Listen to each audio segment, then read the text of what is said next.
প্রেমানন্দে একবার হরি হরি বল। নিতাই গৌর সীতানাথ প্রেমানন্দে একবার হরি হরি বল। নিতাই গৌর সীতানাথ প্রেমানন্দে একবার হরি হরি বল। চরণ আমার কোটি কোটি দণ্ডবৎ প্রণিপাত। আজ প্রথম দিন। ভাগবতের কথা কি বলে শেষ করা যায়? সহস্র বদন অনন্তদেব যদি অনন্তকাল ধরে বলে চলেন, তথাপি কৃষ্ণ কথার অন্ত খুঁজে পান না। অনন্তদেব যার অন্ত পান না, সামান্য 7টা দিনে সেই গোবিন্দের কথা কতটুকু বলা হয় বলুন দেখি।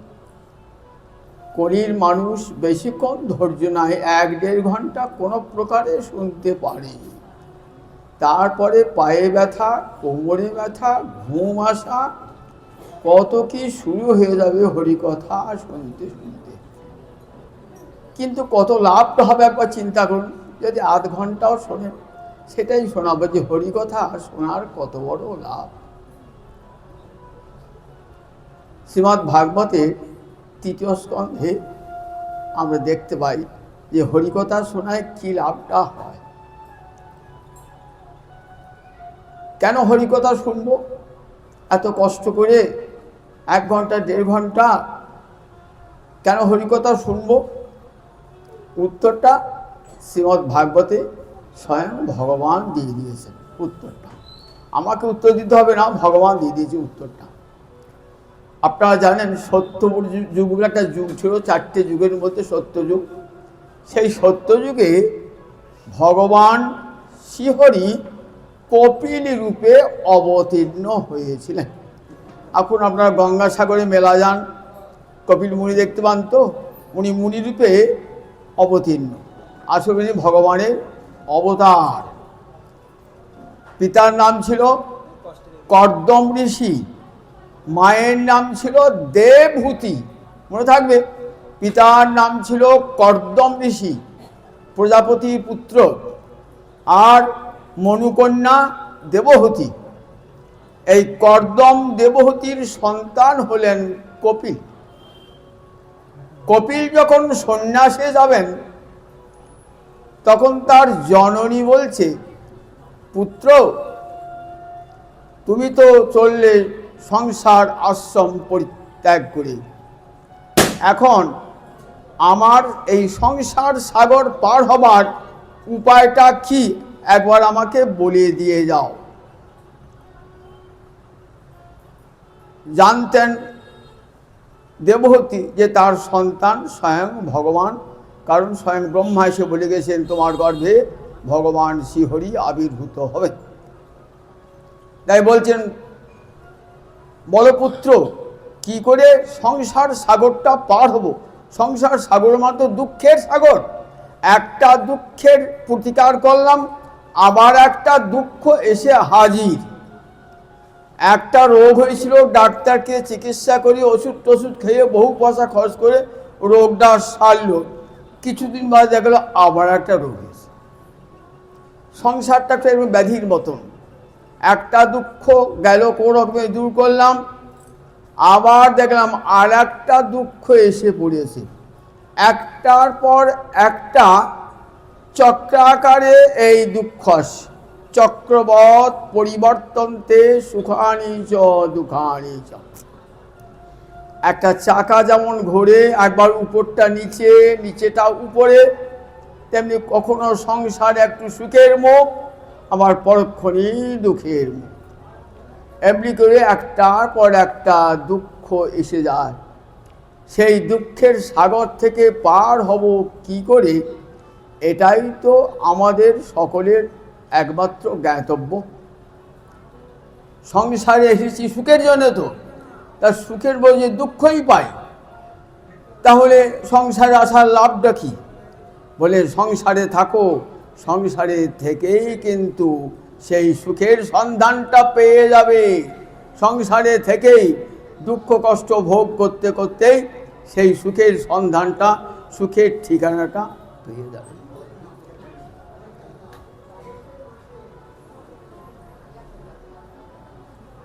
কপিলের জননী, ভগবানের জননী, তিনি তো মুক্ত হইয়াছেন। মুক্তি বা চাষে বড় দেখি চাই, যিনি ভগবানকে পুত্ররূপে পেয়েছেন তার চেয়ে মুক্তি বড় নাকি? কিন্তু মায়ের অন্তরে এই প্রশ্নটা জাগলো কেন বলুন দেখি একবার।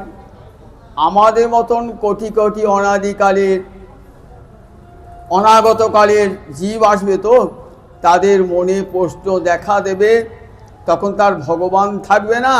তার উক্তিটা করে দিয়ে গেলেন মায়ের কাছে, সবাই যাতে অনাগতকালের মানুষরাও জানতে পারে কি করে সংসার সাগর পার হয়ে যাব।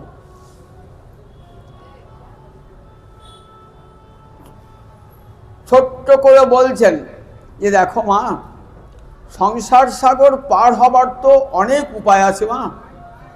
কি কি উপায় আছে তা বললেন, দেখো গীতায় আমি বলেছি নিষ্কাম কর্ম একটা, এর দ্বারা সংসার সাগর পার হওয়া যায়। নিষ্কাম কর্ম মুক্তি আনে। আমরা গীতা যারা পড়ে তারা দেখেছেন তো, 6টা অধ্যায় ধরে কত নিষ্কাম কর্মের কথা আছে। কিন্তু নিষ্কাম কর্ম কেমনভাবে করতে হবে বলেন, আমিত্ব বিসর্জন, আমি করছি এটা বিসর্জন দিতে হবে, কর্তৃত্বাভিমান বিসর্জন দিতে হবে, ফলাকাঙ্ক্ষা থাকবে না, সমস্ত কর্মফল কৃষ্ণে অর্পণ করতে হবে। তাহলে তবে হবে তাই নিষ্কাম কর্ম। তাহলে আমরা যদি কোনো কাজ করতে যাই, আমি কি ভাবি না যে আমি করছি এটা, আমি করছি, সব আমি ভাবনাটা এসে যাবে, আমি আমার এই ভাবনাটা এসেই যাবে। আবার দেখুন ফল একটা, আমরা কোনো ফল ছাড়া কোনো কাজ করি, একটা ফল মনে থেকেই যাবে। আবার সব কর্ম গোবিন্দকে অর্পণ করতেও পারবো না, তাহলে ওকে আটকে গেলাম, নিষ্কাম কর্ম হলো না। আচ্ছা পারবে না, তাহলে জ্ঞান একটা পথ আছে, জ্ঞানের পথ। বললেন জ্ঞানের পথটা কীরকম?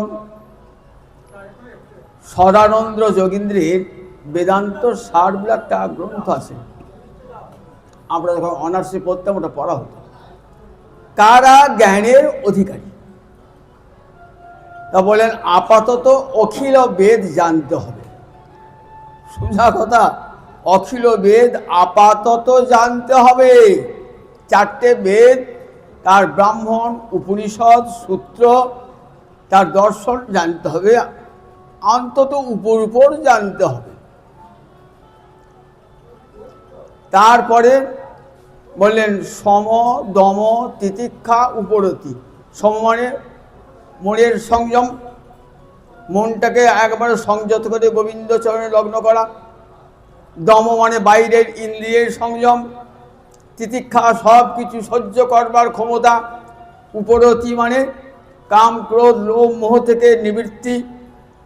ইহামূত্র ফলভোগ বিরাগ, ইহকালের এবং পরকালের ফলভোগের বৈরাগ্য।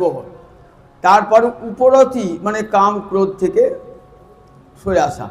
এতগুলো পর জ্ঞানের অধিকার জন্মাবে। বলুন কার জ্ঞানে অধিকার হবে? এতগুলো জানার পর জ্ঞানে অধিকার কার হবে? হবে? তাহলে জ্ঞানে অধিকার হলো না।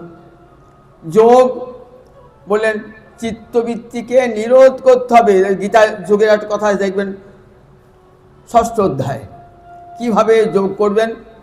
একবারে পবিত্র স্থানে বসে, অতি উঁচু নয় অতি নিচু নয়, একবারে নাসাগ্রে নয়নটাকে রেখে দিয়ে ধ্যানে বসতে হবে, সমাধি হতে হবে।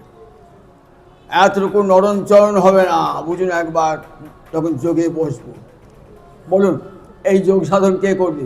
এই যোগ সাধন করতে কলিকালের মানুষ যোগ সাধন করতে পারবে?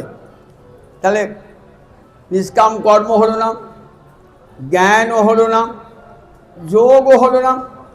এবার চোখ বুঝে ধ্যান, চোখ বুঝে ধ্যান করবে। চোখ বুঝা ভাবছেন গোবিন্দচরণ, দেখতে চোখটা বুঝলেন, এইবার মনে পড়ছে কিন্তু গোবিন্দচরণ কোথায় চলে গেল? এবার চলে গেল সংসারের ছবিটা মুখে ভেসে। তাহলে ধ্যানটাও হলো না, ধ্যানটা হলো, ধ্যানটাও হলো না। তাহলে তপস্যা করতে গেলে সমস্ত চিত্তটাকে একবারে কেন্দ্রীভূত করে নির্জন স্থানে বসে ভগবান লগ্ন করতে হবে। সেও নির্জন স্থান কলিকালে নাইও, সে তপস্যাও কলিকালে হবে না। তাহলে কোনোটাই হলো না। সংসার সাগর পার হবার একটা পথও আমরা পেলাম না। বলে না, সংসার সাগর পার হওয়ার তো নৌকা তৈরি হয়েছে। ভবসিন্ধু প্লবদিষ্ট হরিচর্যানুবর্ণন। কে বলেছেন এটা? কে বলেছেন? দেবর্ষি নারদ। তার বুকে কত বেদনা, কলি জীবের জন্য কত বেদনা, অন্তরে কত বেদনা। যে কলির মানুষ, তারা জ্ঞান, কর্ম, যোগ, তপস্যা, ধ্যান কিছুই পারবে না ঠাকুর। তাদের জন্য তো কিছুই ব্যবস্থা করতে হবে ঠাকুর। এসে ব্যাসদেবকে বলছে যে ব্যাসদেব, তুমি যে বলছো কলিকালে মানুষ জ্ঞান সাধন করবে, যোগ সাধন করবে, তাহলে তুমি ফিরে যাও, তোমার করুণা করবার দরকার নাই। ভগবান তো করুণার মূর্তি। ব্যাসদেব, তুমি এসেছো করুণার মূর্তি হয়ে, তুমি যদি এই বিধান দাও তাহলে তোমাকে প্রয়োজন নাই, তুমি চলে যাও। তবে আমি তো জানি না কোন উপায় অবলম্বন করলে সংসার সাগর অনায়াসে পার হওয়া যায়। তারপরে শোনো আমার কাছে, আমি দেখে এসেছি ভবসিন্ধু প্লবদিষ্ট হরিচর্যানুবর্ণনম। আমি শোনা কথা বলছি, আমি নিজের চোখে দেখে এলাম। কি দেখে এলে? একটা নৌকা তৈরি হয়েছে, যে নৌকায় চাপলে পারে এই ভবসাগর পার হয়ে যাবে, অনায়াসে পার হবে। জ্ঞান, যোগ, নিষ্কাম কর্ম, তপস্যা কিছুই চাই না, অনায়াসে পার হয়ে যাবে। সেটা কি না? হরিচর্যানুবর্ণনম। গোবিন্দের লীলা বারবার অবিরত বর্ণনা। কলির মানুষ বসে বসে কান পেতে শুনবে, আর তাদের কর্ম, যোগ, জ্ঞান কিছুই লাগবে না। একবার ভাগবতে আসরে এসে 10টা মিনিট কি 20টা মিনিট কি আধ ঘন্টা কানটা পেতে বসবে, তাতেই কাজ হয়ে যাবে। তাতেই কীর্তনাদেব কৃষ্ণস্য মুক্ত সঙ্গ পরং ব্রজে। সুখদেব বলছে, মহারাজ বেশি কীর্তন করতে হবে না, একবার হরে কৃষ্ণ কৃষ্ণ কৃষ্ণ হরে হরে, হরে রাম রাম রাম হরে হরে, একবার বললেই হবে। কীর্তনাদ এব কৃষ্ণস্য। এক বছর বললেন, একবার কৃষ্ণ নাম করলেই জীবে মুক্তি। সুবুদ্ধি রায়কে যখন জাতি বিনাশ করে দিয়েছিল মুসলমানেরা, তখন কাশীর পণ্ডিতেরা বললেন যে তোমার তার ধর্মে ফেরা হবে না, তুমি বিধর্মীর জল খেয়েছো, সুতরাং হিন্দু ধর্মে প্রবেশ অধিকার তোমার আর নাই। কি করতে হবে? প্রায়শ্চিত্ত করতে হবে। কি প্রায়শ্চিত্ত? তা বললে তপ্ত ঘৃত খেয়ে প্রাণ পরিত্যাগ করতে হবে। গরম গরম ঘি, একবারে উপজ্বলন্ত ঘি খেয়ে প্রাণ করতে হবে। পুচুন একবার কেমন পণ্ডিত, নিষ্ঠুর পণ্ডিত, আর তেমনি তার নিষ্ঠুর বিধান। তখন মহাপ্রভু কাশীতে অবস্থান করছেন। মহাপ্রভু চরণ, প্রভু গো, কাশীর পণ্ডিত এই বিধান দিলেন, তুমি বিধান দাও, আমি কি করে এই পাপ থেকে মুক্তি পাব? মহাপ্রভু কি বলেন দেখুন, এক কৃষ্ণ নামে তোমার জাতি দোষ যাবে, আর এক কৃষ্ণ নামে কৃষ্ণ পদে প্রেম রূপ দিবে। দুবার কৃষ্ণ বলো, একবার কৃষ্ণ বলে সব নামে প্রায়শ্চিত্ত হয়ে যায়। সর্বমহাপ্রায়শ্চিত্ত যে প্রভুর নাম। ভাগবতী অজামিল তার সাক্ষী। নিজের নামা ভাসে মুক্তি, নাম তো নয়, নিজের ছেলের নাম নারায়ণ লিখে নারায়ণ লিখেছেন, তাতেই সারূপ্য মুক্তি লাভ করেছিলেন। অনাদরে কৃষ্ণ নামে এত বড় ফল, তাহলে আদর করে কৃষ্ণ নাম করলে কিনা ফল হয়। সুখদেব বলছেন আমার কথা নয়, মন্দর পর্বতের গুহায় যখন আমি তপস্যা করছিলাম তখন অগস্ত্য মুনি এসে আমাকে বলেছিলেন যে হরিনামের এমন মহামহিমা, নামা ভাসে জীবের মুক্তি হয়ে যায়। তাহলে দেখুন কত বড় সহজ বিধান। বলে হরিচর্যা, বলে কলিকালের মানুষ বসে বসে হরিকথা কান পেতে শুনবে, এটাই তাদের তপস্যা। তাদের তীর্থ ঘোরাতে হবে না, ঘুরতে হবে না। বললেন যত্র অচ্যুত উদার কথা প্রসঙ্গ, যেখানে অচ্যুতের উদার কথা প্রসঙ্গ হয়, সর্বাণী তীর্থানি তত্র বসন্তি, সব তীর্থ সেখানে চলে আসে। এখানে বৃন্দাবন, গয়া, কাশী, মথুরা সব আছে হাজির। সব যেখানে কৃষ্ণ কথা হবে সেই সেই তীর্থের অধিষ্ঠাত্রী দেবতা এসে সব শুনছে। গীতা বললেন গঙ্গা, গোদাবরী, নর্মদা, সিন্ধু, কাবেরী, এই যে সব অধিষ্ঠাত্রী দেবতা এসে অলক্ষ্যে রয়েছে, জানতে পারছেন না। যেখানে হরিকথা সেখানে তারা সমবেত হয়ে যান। তাহলে হরিকথা কেমন মহিমা তখন বলছেন। তখন কপিল বলছেন তার নিজে মাকে, মা কিছু করতে হবে না। কি করবে? সদাঙ্গ প্রসঙ্গান মম বীর্য সংবিদ ভবন্তি হিতকর্ণ রসায়না কথা তজ্জোষনাথ আস্যপবর্গবর্তনী শ্রদ্ধারতির ভক্তির অনুক্রমিষ্যতি। মা তোমাকে কিছুই করতে হবে না। মা বলছে আমি তো কিছুই জানি না, লেখাপড়াও শিখি নাই, সাধন ভজন যাই নাই, আমি ব্রহ্মচারিণীও নই, তাহলে আমার মুক্তি কিসে হবে? তখন বলছেন দেখো মা, তোমার কিচ্ছু লাগবে না, তোমার জপ তপ জ্ঞান ধ্যান কোনো কিছুই লাগবে না। তুমি সাধুদের সভাতে যাবে, শতাঙ্গ প্রসঙ্গা। যারা সজ্জন সাধুজন তারা জানেন গোবিন্দ যে পরমায়ুটা দিয়েছেন, এই পরমায়ুটা বেশি দিন স্থায়ী নয়। আজ আছে কাল নাই, নিঃশ্বাসে নহি বিশ্বাস। তারা জানে এই পরমায়ুটা অর্থের চেয়েও মূল্যবান, তাই তারা কি করেন, এই পরমায়ুটা গোবিন্দর নামে গোবিন্দ ভজনে লাগিয়ে দেন।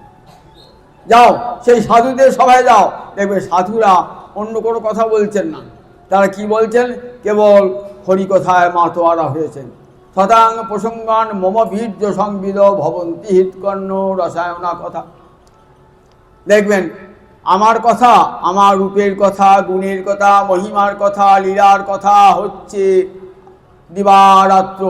ইষ্টগোষ্ঠী করছেন সাধুরা। ইষ্টগোষ্ঠী মানে 5 জন ভক্ত এক জায়গায় হলে তারা কি করবে, তারা তাস খেলাবে নাকি? তারা একজনকে বসিয়ে দেবে, বলে আমি হরিকথা ভালো বলতে পারি না, আপনি বলুন আমরা শুনি। তিনি বলবেন আর সব 5 জন শুনবে। আপনি ভালো হরিনাম করতে পারেন, আপনি হরিনাম করুন, আমরা দোয়ারি করুন। এমনি করে তারা ইষ্টগোষ্ঠী করেন। তারপরে সাধুদের সভায় যাও, সাধুরা কিন্তু অন্য কোনো কথা বলে সময় নষ্ট করেন না। তাই যাও শতাং প্রসঙ্গাত মম বীর্য সংবিদ, দেখবে আমার রূপ গুণ মহিমার কথা। সে কথা কেমন? হৃৎকর্ণ রসায়ন, হৃদয় এবং কর্ণের রসায়ন। রসায়ন হলো এক প্রকার কবিরাজি ওষুধ। আমলকি রসায়ন যেমন একদিন কবিরাজরা কি দিত, একদিন কবিরাজিরা রসায়ন দিত, সেই রস সেই খেলে কী হয়, রোগ সেরে যায়। মৃত সঞ্জীবনী দিতেন না, তখন তার অ্যালোপ্যাথিক ওষুধ ছিল না। এইরকম কী হয় বললেন, দেখো রোগটা তো সেরে যাবে, আবার ধীরে ধীরে তোমার যে দুর্বলতা সেটাও দূর হয়ে যাবে। শুধু রোগটা সারা নয়, রোগটা তো সারবেই, আবার দুর্বলতাও দূর হয়ে যাবে। তা আমাদের কানের একটা রোগ আছে, আবার দুর্বলতা আছে। কানের রোগটা কি না, হরি কথায় অরুচি আর বিষয়ে কথায় খুব রুচি, পরনিন্দা পর চর্চা শুনবার জন্যে একবারে দুটো কান উৎকর্ণ হয়ে রয়েছে। এইটা হলো কানের রোগ। এই রোগ সারতে হবে তো। আবার একটা ব্যাধি আছে, যদি বা হরিকথা বলে না, বেশিক্ষণ শুনতে পারে না, দুর্বলতা কাটে না তো কানে। তা বললেন দেখো এই হরিকথা রসায়ন শোনাও, শুনতে কী হবে, ওই রোগটাও শুনে যাবে, অরুচি রোগটা। হরিকথায় যে অরুচি, ও রোগটাও সেরে যাবে, আবার সেই সঙ্গে সঙ্গে দুর্বলতাটাও দূর হয়ে যাবে। মনে বেশিক্ষণ ধরে ভগবানের কথা নিতে পারি না বলে এটা মনের একটা ব্যাধি। মনে বলে মন চায়, মনকে উড়ে উড়ে বেড়াচ্ছে। ভাগবতে আসলে বসে আছি বটে, মনটা পড়ে আছে সংসারের দিকে। মন এত দ্রুত, এত গতিশীল যে বায়ুর চেয়েও গতিশীল মন উপনিষদে বলা আছে। সেই গতিশীল মনকে সংযত করা সোজা কথা, যার জন্য যোগীরা কী করতেন, ধ্যান ধারণা, ছুটে ছুটে পালাচ্ছে মন, তাকে আবার বসাতেন, তার নাম ধারণা, তাকে নিয়ে এসে এমনি করে যোগীরা বসার মনকে করবেন। কারণ মনই হলো আসল, মনই আপনার বন্ধু, আবার মনই আপনার শত্রু। যে মনে গোবিন্দ চিন্তা হয়, সে মনে সৎচিন্তা হয়, সে মনটা আপনার বন্ধু। আর যে মনে হয় অপরের ক্ষতি করব, অমঙ্গল করব, অকল্যাণ করব, সেটি আপনার শত্রু। সেই ভাগবতে বা গীতায় দু জায়গাতে বলা দেখবেন, মনই আপনার বন্ধু, আবার মনই আপনার শত্রু। সেই মনের ব্যাধিটা দূর হবে হরিকথা শুনতে শুনতে শুনতে। মন দেখবেন আর কারো কথা চিন্তা করবে না। শতাং প্রসঙ্গান মমবীর্য সংবিদ ভবন্তি হৃৎকর্ণ রসায়ন কথা। দেখবেন তারা হৃৎকর্ণ রসায়ন কথা নিরন্তর হৃদয়ের এবং কর্ণের রসায়ন তুল্য হরিকথা নিরন্তর বলে চলেছেন। তুমি গিয়ে কী করবে বাবা? তুমি শুধু কানটা পেতে, কিচ্ছু করতে হবে না, বোঝারও দরকার নাই, তুমি কানটা পেতে দেবে। তার যশোনাথ, যশোনাথের সেবা, সংস্কৃতের জুড়সাত অর্থ সেবা করা। কিসের সেবা? বলে কথার সেবা। এটাও ভগবানের সেবা। গোবিন্দের সেবা যেমন ঘণ্টা নড়িয়ে তুলসী দিয়ে সেবা হয়, সামনে সম্মুখে নৈবেদ্য দিয়ে, আবার কথা যে শুনছেন এটাও তার সেবা, মনে রাখবেন, এটাও তার সেবা, কথা সেবা। বলেন দেখো তর্জসনা, সেই কথার সেবা করো, বসে বসে হরিকথার সেবা করো। তাহলে কী হবে? আসু খুব অতি তাড়াতাড়ি। কী লাভ হবে? শ্রদ্ধা রতির ভক্তির অনুক্রমিষ্যতি। বলে শুনতে শুনতেই শ্রদ্ধা হবে, প্রথমে ভালো লাগবে না, আসুন জোর করি, আসুন জোর করে আসুন, আস্তে আস্তে দেখবি কী হবে। বলে আস্তে আস্তেই হবে।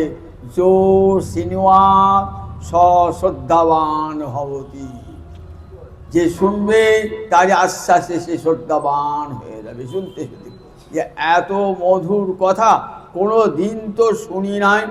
শুনতে শুনতে কৃষ্ণ নামে এত মধু আছে, না জানি কতে মধু শ্যামে নামে আছে গো, বদন ছাড়িতে নাহি পারে, সখী কেবা শুনাইল শ্যাম নাম, কানের ভিতর দিয়া মরমে পশিল গো, আকুল করিল মোর প্রাণ।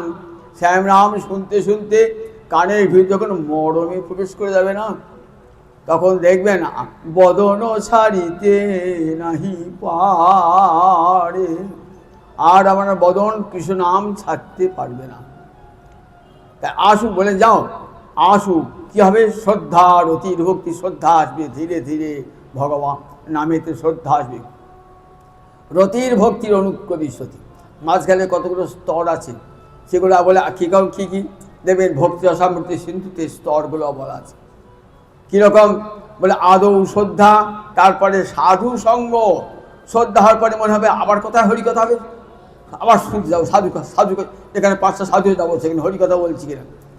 কী হবে? এইবার শুনছি বলে হ্যাঁ, যারা শুনছে চোখের জলে ভাসছে, হরিনাম মালা জপ করছে, তাহলে এটা কী করে করা যায়? তখন একজন সাধু সঙ্গে বলল আচ্ছা দীক্ষা গ্রহণ করো, তবে ভজন হবে। দীক্ষা গ্রহণ করলেন, ভজন আরম্ভ হলো। যে এই ভজন আরম্ভ করলেন না, এক গাদা অনর্থ এসে হাজির। গুরু কাজে দীক্ষা নিয়ে সেই যে ভজন করলেন না, কত অনর্থ এসে হাজির, আপনাকে ভজন করতেই দেবে না। মহামায়া পাঠিয়ে দেন, যা ওই লোকটা আমার রাজ্য থেকে পালাচ্ছে, আমার রাজ্য থেকে ধরি নেয় ওকে, আবার বিষয় চিন্তা করা, নইলে তো করবে না, নইলে তো আমার ঠাকুর বসবে, আমার জগৎ থেকে পালাবে। তো মহামায়া কি চাইবেন যে আমার রাজ্য থেকে ওকে পালাক? বলে না, আবার নিয়ে আন, ওই বিষয় ডুবিয়ে দেয়, যা না রকম পাপ চিন্তা মনে মনে দিন। চলে আসবে সংসার, মায়ের চর আসতো, নানা রকম চিন্তা এসে হাজির হয়ে গেল। এইবার কোথায় ভজন সাধন, বলে পাশে শত্রু লাগিয়ে দেবে। বউ এসে বলে, এই মারা জাপ করছে, ঝাপঝাপ করে মারা যাও, যাও মারা যাও। আমাকে আমি বলছে রেলে পড়ে, ভাই তুমি তো আমার মারা জাপ করতে বলেছো, আমি চেয়ার বসে মারা যাবো কি, বউ এসে চেয়ারটা ঠিলে দিলি, চল যাও বাজার করছি, বসে চেয়ার বসে মারা জাপ করছে। আর মাঝে বলে, ভাই তুমি তো একাদশী করতে বললে, একটু মাস্টার বন্ধু বললে জানো, বউ বলছে এই দুরকম হেসে দুরকম রান্না করা যায়, তুমি কত একাদশী কাকে শুনলে কাটছে, সে আমার খানিকা গালি মন্দ করেছিল, দেখা দিন ওর খবর বসে মিশো না, সেও একাদশী ছেড়ে দিল। তাই দেখুন এইগুলি সব হবে, এগুলি এসে যাবে আস্তে আস্তে সব। আপনি যদি করেন না, আপনার শত্রু এসে চলে যাবে। চতুর্দিকে দেখবেন বাদিনী এসে হাজির, কৃষ্ণ হইতে দেবে না। আমি এমন ঘরে বাস করি, কাঁদিতে পাই না। রাধানী বলছেন না, ধুমারও ছলনা করি কাঁদি, রন্ধনশালাতে যাই, তুয়াব ধরি গুণ গাই, ধুয়ারও ছলনা করি কাঁদি, বলি কাঁদিতে পাই না, কাঁদিতে এমন ঘরে বাস করি, কাঁদিতে পাই না, বাদিনীর ঘরে বাস করি, কাঁদিতে পাই না। হা গোবিন্দ দয়া কর বলে কাঁদিতে পাই না, এমন ঘরে বাস করি, কাঁদতে পাই না। আমরা দেখো সবারই এই অবস্থা, ভজনই করতে আরম্ভ করে না, এমন করে আপনার পিছনে লাগবে, ভজন করতে দেবে না। বলে তথাপি করুন, আসুক সব শত্রু হয়ে যান আমার বাড়িতে, তথাপি আমি ভজন করব। এমনি করে দেবে, সব অনর্থ দূর হয়ে যাবে। তারপরে নিষ্ঠা আসবে, যে নাম করছিলেন না, আমাকে আজ 1 লক্ষ নাম করতেই হবে, আজ একাদশী বসে বসে 1 লক্ষ নাম করবো, নিষ্ঠা জোর করে করেছেন। তারপরে করতে করতে রুচি হয়ে যাবে, তখন নিষ্ঠা, তখন রুচি আসে নাই, আস্তে আস্তে রুচি হয়ে যাবে, রুচি পান ভালোবাসা। এবার আস্তে আস্তে কী হবে, যার নাম তাকে ভালোবাসা, আসক্তি, তার নামে, যার নাম কৃষ্ণ নাম, সেই কৃষ্ণে আসক্তি। আসক্তির পর কী হবে, আসক্তির পর তত ভাব, তারপরে রতি জন্মাবে। এই রতিটা এলে সাধকের আর পতনের ভয় থাকে না, তখন সাধক জাত রতি হয়ে যায়। এর পরের স্তরটাই হলো প্রেম লাভ। এই পরের স্তর প্রেম লাভ, যা মুক্তির উপরও মহাপুরী পঞ্চম পুরুষার্থ প্রেম মহাধন। এই পঞ্চম পুরুষার্থ প্রেম লাভ হয়ে যায়। এই হরিকথা শ্রবণ করতে করতে কত বড় লাভ দেখুন। কেন শুনবেন ঘন্টার পর ঘন্টা বসে হরিকথা, যা কোনো সাধন ভজন হয় না, যা যোগ্য তপস্যায় হয় না। বলেন একমাত্র হরিকথার আসরে যাও মা, তাহলে কি হবে, শ্রদ্ধা রতির ভক্তির অনুক্রমিষ্যতি। তোমাকে চেষ্টা করতে হবে না, আপনি হয়ে যাবে। আপনি যখন ভাত খান তখন কি বলেন, পেটে আগুনটাকে দেখবেন গীতায় বলা আছে, আমি অহং বৈশ্যানর হুদ্বা পশাম্মন্নং চতুর্বিধম। আমি পেটে আগুন হয়ে, বৈশ্যানর আগুন হয়ে কী করি, 4 প্রকার আহারটাকে পাক করে দিই। গোবিন্দই আগুন হয়ে পেটে জ্বলে, ক্ষুধা পেয়েছে না, পেটে আগুন জ্বলছে, এবার যা খাবার দেবেন দেখবে সব গোবিন্দ হজম করে দিচ্ছেন। বিভূতি থেকে বলা দেখবে এগুলো সব হজম করে দিচ্ছেন। আমি আগুন হয়ে যাই পেটে, বলে তা বলতে হয় কি, হে গোবিন্দ তুমি আগুন হয়ে পেটটা জ্বালিয়ে দাও যাতে খাবারটা হজম হয়ে যায়, বলতে হয় না। আপনি কি হয়ে যাচ্ছে, কেন হচ্ছে আপনি হয়ে যাচ্ছে, কেন আপনি বেঁচে আছেন কী করে, খাচ্ছেন বলছে খাবারটা নিশ্চয়ই আপনার রস রক্তে পরিণত হচ্ছে বলি আপনি বেঁচে আছেন, তাহলে আপনি হয়ে যাচ্ছে। ঠিক তেমনি নামে কি ফল হলো না হলো আপনাকে জানতে হবে না। কপিল বলছেন মাকে, মা জানবার দরকার নাই, বলে আপনি ফল হবে। নাম শুনতে শুনতে করতে করতে করতে করতে করতে দেখবেন আপনি শ্রদ্ধা রতির ভক্তির অনুক্রমিষ্যতি, আপনি হয়ে গেছে, গোবিন্দ চরণে প্রেম লাভ হয়ে গেছে। কত বড় লাভ, যা মুক্তিকেও ধিক্কার দান করে। এই প্রেমে কৃষ্ণ সাধ হলে ভবনাশও পাওয়ার। এই প্রেমে যদি একবার কৃষ্ণ সাধন হয়, তাহলে চিরকালের জন্য সংসার নাশ হয়ে যায়, অনায়াসে ভবসাগর পার হয়ে যায়। জয় নিতাই, জয় নিতাই। আবার আগামীকাল, আজকে রাত হয়ে গেছে তো, আজকে 8টা 10 বাজছে, অনেক রাত হয়ে গেছে। আপনারা আজ এখানে শেষ করি। একটু গান গেয়ে দিই, গানটা শুনে শেষকালে মধুরে ন সমাপয়, অনেকক্ষণ বকবকানি শুনলেন তো।